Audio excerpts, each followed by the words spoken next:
এই কবরকে আমি কোনদিন ভুলে যাই না। এক নম্বর হচ্ছে মৃত্যু, দু নম্বর হচ্ছে কবর। এই দুটোকে আমি কোনদিন কাল করে আমি ভুলি নাই। এই দুটো জিনিস আমার না ভোলার কারণে আমি দুনিয়ায় অল্প দিনের মধ্যে আমি সব সময় দুনিয়াকে ক্যাপচার করে পালাচ্ছি। দুনিয়া আমার পায়ের তলায় চলে এসেছে।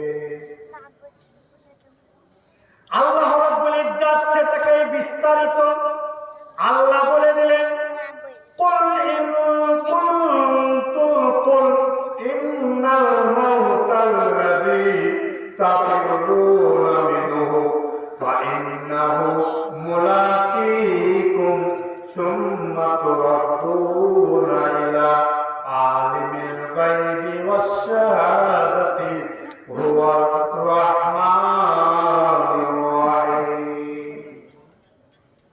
আল্লাহ রাব্বুল ইজ্জত বলে দিলেন, হে মুহাম্মদ সাল্লাল্লাহু আলাইহি সাল্লাম, তুমি তোমার উম্মতদেরকে বলে দাও, কুল ইন্নাল মাউতাল্লাযী তাফিরুনা মিনহু, দুনিয়ায় মৃত্যু এমন একটা জায়গা, দুনিয়ায় এমন একটা জায়গায় তুমি যদি মৃত্যুর ভয়ে, মৃত্যুর কারণে তুমি যদি সুদূর অট্টালিকা বহন করো, আর যদি তুমি রাত তলার বনে হও, আর তুমি যত কোটি টাকার তুমি মালিক হও, আর যতই তুমি সুন্দর স্ট্যান্ডার্ড তুমি বাড়ি করো না কেন, আর তুমি যত রাষ্ট্রপতি হও, প্রতিপতি হও, কোটিপতি হও, যে পর্যায়ে তুমি মানুষ হও না কেন, আর যেখানেই তুমি মৃত্যুর ভয়ে পালাও না কেন, সেখানেই তোমাকে মৃত্যু গিয়ে গ্রাস করে ফেলবে।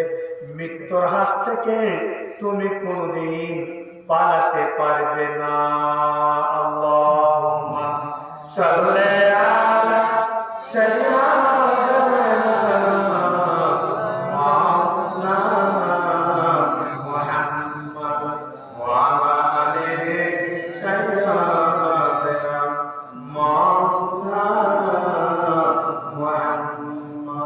প্যারা হাজিরিন আব্বাস এবং পর্দার সিনেমা বোনেরা, তাই আপনারা আমরা মাথায় রাখি, আল্লাহ রাব্বুল ইজ্জত সূরা জুমার মধ্যে, আল্লাহ রাব্বুল ইজ্জত এই আয়াতের মধ্যে বিস্তারিত আপনাকে আমাকে সারা দুনিয়ার মানুষকে বোঝাতে চাইছেন যে আমরা সবে খালি মুসলমানের ঘরে জন্ম নয়, বরং ইহুদি নাসারা, মুশরিক, জৈন, খ্রিস্টান এবং যারা আমরা প্রাণীকুলে জন্ম নিয়েছি, যাদের জীবন আছে, তাদের কিন্তু একদিন মৃত্যু হয়ে যাবে।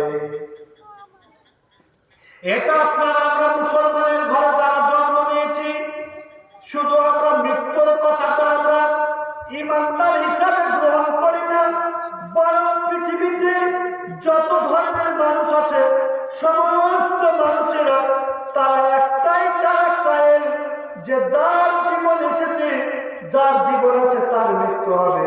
কিন্তু মুসলমানের যারা ঘরে জন্ম, তাদের তার একটা কথা আছে যে আপনার আমরা যে মরণের পরে এই দুনিয়াটাই শেষ জিন্দেগি নয়, মরণের পরে আবার কিয়ামতের ময়দানে একটা জিন্দেগি আছে, যেটা পুনরুত্থান জিন্দেগি, সেটা হচ্ছে কিয়ামতের দিন। ওই জিন্দেগি আবার একটা জিন্দেগি আছে, এটা আপনারা আমরা বিশ্বাস করি। কিন্তু যারা ইহুদি নাসারা, বেঈমান, কাফের, তারা কিন্তু তারা দুনিয়াটাকেই তারা প্রাধান্য দিয়ে দেয়, তারা পরকালকে আর মানে না, তাদের বিশ্বাস করে না। তাই অন্য আয়াতে আল্লাহ নকল করেছেন, আইদা কুন্না মিতনা তুরাবান আইন্না লামাবউসুন। ইহুদি নাসারা, কাফের, বেঈমানরা বলতো, আমরা যখন মরে যাব, আমরা যখন নির্ধারিত হয়ে যাব, আমরা যখন ফুলে যাব, পেটে যাব, আমরা নির্ধারিত হয়ে যাব, মানে খান হয়ে যাব, আবার কি আইন্না কুন্না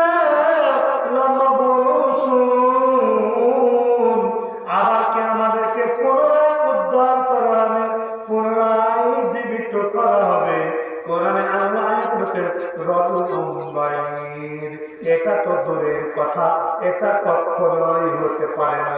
তাই তাদের শিক্ষা, তাই তাদের শিক্ষা হচ্ছে দুনিয়া হ্যাঁ মস্তি বলো, খাওয়া দাও ফুর্তি করো, আজ আছে কাল বাঁচবে কিনা বলতে পারো।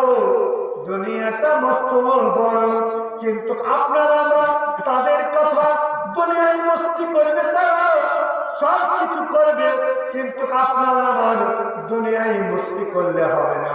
আপনার আমার আর একটা জিনিস বিশ্বাস আনতে হবে, সেটা হচ্ছে কিয়ামতের ময়দানে আপনার আমার প্রত্যেকের হিসাব দিহি হবে, আল্লাহর কাছে জবাব দিতে হবে।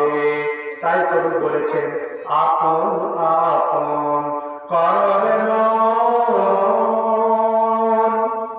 আপন মোদের কে হয় নাই, আপন যিনি হবেন তিনি আছেন শুয়ে মদিনায়। আল্লাহুম্মা সাল্লি আলা সাইয়্যিদিনা মাওলানা মুহাম্মদ ওয়া আলা আলি সাইয়্যিদিনা মাওলানা মুহাম্মদ। প্যারা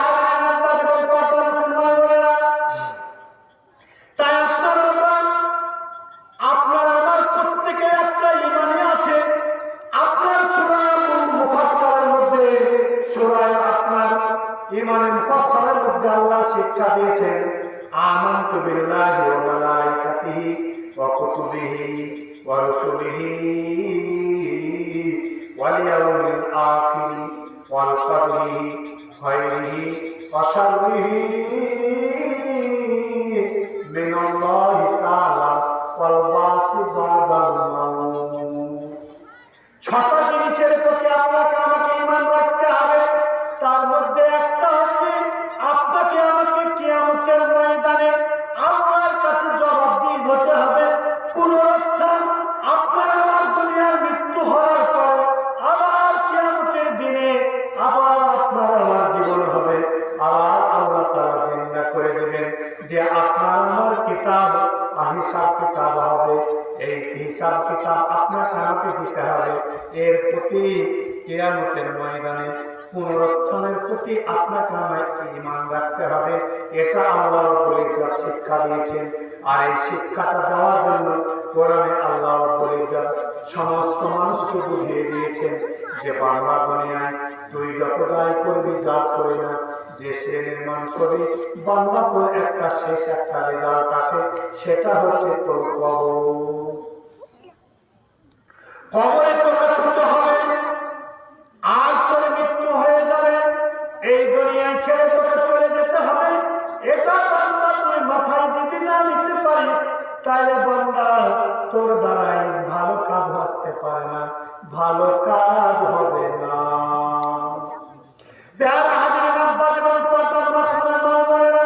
আমি আপনাদেরকে এই কথাটাকে কি বলতে চাচ্ছি, যে যদি আপনি আমি যদি পুনরুত্থানের আল্লাহকে যদি বিশ্বাস করে থাকি, আপনার আমার যে একটা পরকালের জিন্দেগি আছে, সেই জিন্দেগি যদি আপনারা আমরা বিশ্বাস করে থাকি, তাহলে একটু পরের তার জীবন নেই, আল্লাহ হয়ে যায়, আল্লাহর প্রতি ঈমান নিয়ে নিই, আর মসজিদের দিকে আগায়, ভালো কাজ করি।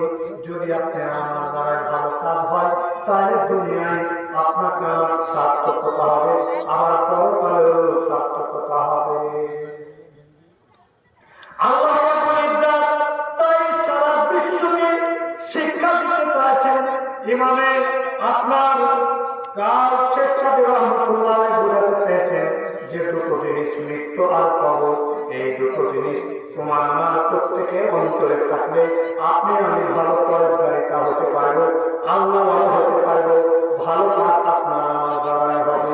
এই প্রসঙ্গে একটা ঘটনা তুলে ধরি।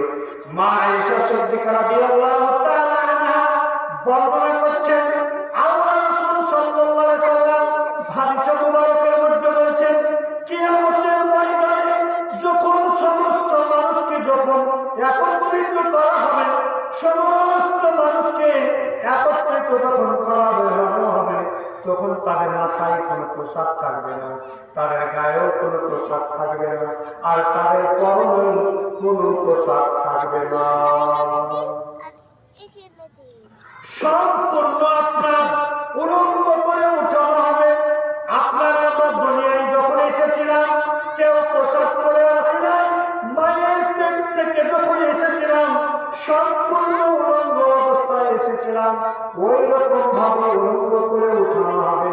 যখন উঠানো হবে, আয়ে হাদিসটা যখন আল্লাহ রাসূল বর্ণনা দিলেন, মা আয়েশা রাদিয়াল্লাহু তাআলা আনহা তিনি আল্লাহ রাসূলকে প্রশ্ন করলেন, ইয়া রাসূলুল্লাহ, ইয়া হাবিবাল্লাহ, এই কি আজব ঘটনা আপনি বর্ণনা দিচ্ছেন? যখন কিয়ামতের ময়দানে আল্লাহ তাআলা যখন সমস্ত মানুষকে একত্রিত করবেন, আর পরনের পোশাক থাকবে না, মাথায় কোনো পোশাক থাকবে না, গায়েও কোনো পোশাক থাকবে না, সম্পূর্ণ উলঙ্গ অবস্থায় যখন উঠানো হবে, তখন বললেন যে ইয়া রাসূলুল্লাহ, ছেলেরা কি মেয়ের দিকে তাকাবে না, আর মেয়েরা কি ছেলের দিকে তাকাবে না?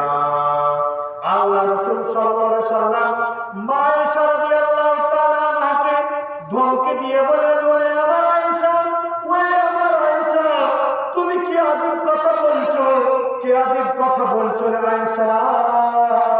ওই কিয়ামতের দিনটা এত মর্মান্তিক হবে, এত করুণ হবে, মানে কেউ কারোর দিকে চোখের পাধা ফেলে তাকানোর সময়টুকু থাকবে না। কেউ কারোর দিকে নজর করার সময়টুকু থাকবে না। প্রত্যেকেই ভাববে ইয়া নফসি, ইয়া নফসি, ইয়া নফসি, আমার কি হবে আর আমার কি হবে, এই বলে তারা ডুকরে ডুকরে কান্না করবে। ওরে আমার আয়েশা, এটা কখনোই, এটা দুনিয়ার বিধান। যদি উলঙ্গ থাকে, এক অপরের দিকে ছেলেরা মেয়ের দিকে তাকায়, কিন্তু ওই মর্মান্তিক অবস্থাতে কেউ কারোর দিকে তাকানোর সুযোগটুকু থাকবে না। আল্লাহুম্মা সাল্লি আলা সাইয়্যিদিনা